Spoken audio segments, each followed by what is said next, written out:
উপস্থিতি এ পর্যায়ে আপনাদের সামনে বক্তব্য রাখেন উপজেলা প্রেস ক্লাব নাগেশ্বরীর সংগ্রামী সভাপতি জনাব শহীদুল ইসলাম সাহেব। উপস্থিত আজকের এই মানববন্ধনে যারা উপস্থিত হয়েছেন আমাদের উপজেলা প্রেস ক্লাবের সম্মানিত সদস্যবৃন্দ, পৌর বিএনপির সদস্য সচিব আজিজুল ভাই সহ আমাদের উপজেলা বিএনপির সম্মানিত আহ্বায়ক অধ্যাপক গোলাম রসুল রাজা সহ যারা উপস্থিত হয়েছেন সবাইকে অভিনন্দন জানাচ্ছি। গাজীপুরে আমাদের সহকর্মী আসাদুজ্জামান শহীদ হত্যার আসামিদের বিচারের দাবিতে, সর্বোচ্চ ফাঁসির দাবিতে এবং সাংবাদিকদের নিরাপত্তার দাবিতে আমাদের এই মানববন্ধন ও প্রতিবাদ সভা।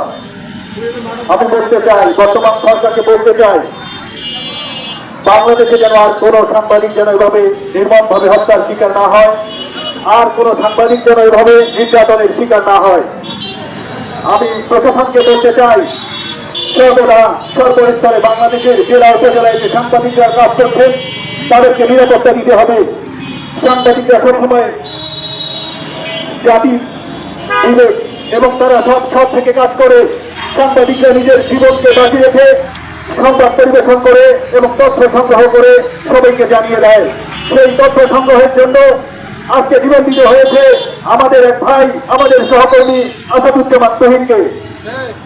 আমি বলতে চাই, এই প্রশাসনকে এবং সরকারকে বলতে চাই, শহীদ হত্যায় যারা জড়িত ছিল, যে সমস্ত আসামি গ্রেপ্তার হয়েছে, অবিলম্বে তাদের ফাঁসি কার্যকর করতে হবে এবং সারা বাংলাদেশের সাংবাদিক ভাইদের নিরাপত্তা নিশ্চিত করতে হবে।